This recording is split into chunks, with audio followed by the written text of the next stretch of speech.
Who was the servant of Elisha, the man of God? By the side of the prophet Elisha was a long-standing servant named Gehazi.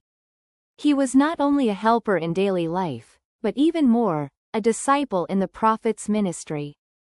Logically, being constantly by the man of God's side and personally witnessing God's works, his heart should have been full of awe and faith. Yet, the Bible records him becoming a negative figure. Gehazi appears several times in the Bible.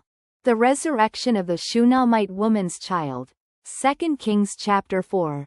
After the child died, Elisha commanded Gehazi to first take his staff and place it on the child's face. But the child did not revive until Elisha himself prayed, and then the child received life. Although Gehazi participated, he seemed to lack spiritual power. Summoning the Shunammite woman, 2 Kings chapter 4 verses 12 to 17, *. Elisha told him to call the woman. He observed that she had no child and informed Elisha. This shows that he indeed served as a messenger and assistant in the prophet's ministry.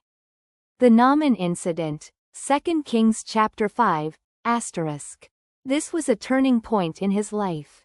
Because of his greed and deception, he was cursed and contracted leprosy. Testifying before the king, 2 Kings chapter 8 verses 1 to 6, *. Later, he also recounted Elisha's miracles before the king of Israel, coincidentally testifying to the Shunammite woman's story, which allowed her to recover her property. From this, it is evident that Gehazi was no ordinary person, but one who was closest to the spiritual core. Yet, merely being close to sacred ministry doesn't automatically mean one genuinely fears the Lord in their heart. As Proverbs chapter 4 verse 23 states, "Above all else, guard your heart, for everything you do flows from it." Gehazi's eventual downfall was precisely because he failed to guard his heart. 2. Why he was considered greedy. Gehazi's greed was starkly revealed during the Naaman incident. After Naaman, the commander of the Aramean army, was healed through his obedience, he returned gratefully, eager to present lavish gifts to Elisha. Scripture records that he brought 10 talents of silver, 6,000 shekels of gold, and 10 sets of fine garments. Converted to today's values, these gifts would be worth approximately $5.3 million USD, about $7.2 million Canadian dollars. Naaman believed that such immense wealth would be sufficient to repay the prophet. However, Elisha steadfastly refused, for God intended to make it clear that the healing was entirely by His grace, not a human transaction. Yet, Gehazi was not content. He said, "My master was unwilling to accept the gifts this Aramean brought. As surely as the living Lord lives, I will run after him and get something from him."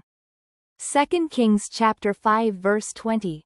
So, he caught up with Naaman and fabricated a lie, saying that 2 disciples of the prophets had just arrived and needed 1 talent of silver and 2 sets of clothes. Naaman generously gave 2 talents of silver, equivalent to approximately $60,000 USD today, about $80,000 CAD. After Gehazi received them, he hid the silver and the clothes away. He then returned and stood before Elisha, but he lied, saying, "Your servant did not go anywhere." 2 Kings chapter 5 verse 25. Elisha exposed him, saying, "Did not my spirit go with you? Is this the time to receive silver and clothes, to buy olive groves and vineyards, sheep and cattle, menservants and maidservants?" 2 Kings chapter 5 verse 26. Then he declared, "Therefore, Naaman's leprosy will cling to you and your descendants forever." Immediately, Gehazi was struck with leprosy, and his skin became as white as snow. Here, it becomes clear.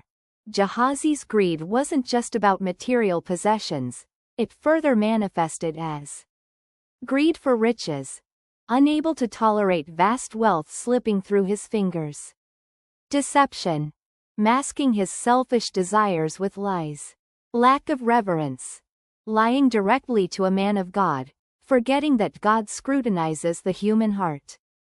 1 Timothy chapter 6 verse 10 states, "For the love of money is the root of all evil." Gehazi's ultimate fate is a stark illustration of this very truth. 3. What stirred his greed? Gehazi's greed wasn't unprovoked.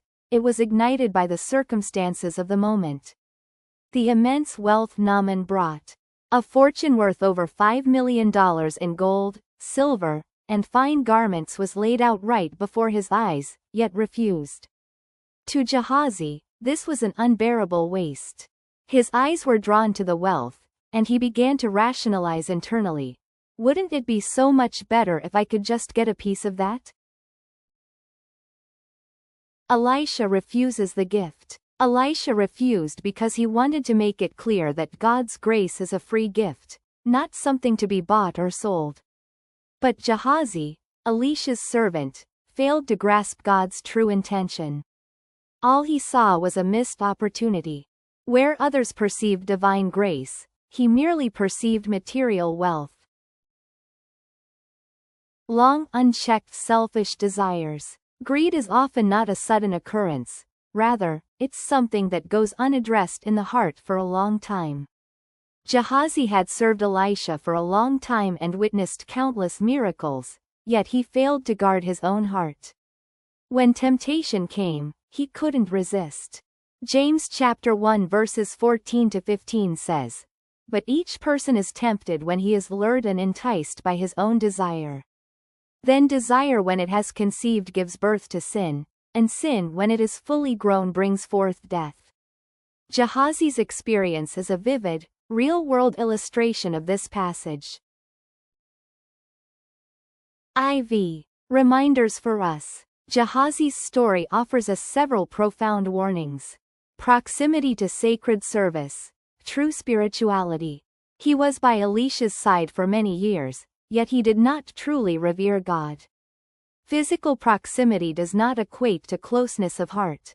Jesus said, "God knows what is in your hearts." Luke chapter 16 verse 15. Greed came from the heart. Greed made him fabricate lies, even to lie in front of a man of God. Sin often begins in the heart, which is why Proverbs chapter 4 verse 23 says, "Above all else, guard your heart, for everything you do flows from it." A small act of greed can ruin one's whole life. Gehazi received only 2 talents of silver and a few sets of clothes, a paltry sum of a few tens of thousands of dollars today, yet in return, he contracted lifelong leprosy, which even extended to his descendants. What a heavy price to pay. God's grace is free. Elisha refused the gift so that Naaman and the world would know. Salvation cannot be bought or sold. The same is true today. Salvation comes solely through faith in Jesus Christ, not by gold or silver, status, or merit. Versus conclusion. Gehazi's life was a tragedy. He stood at the very heart of miracles, personally witnessing God's work, yet he stumbled due to greed. His story serves as a stark reminder.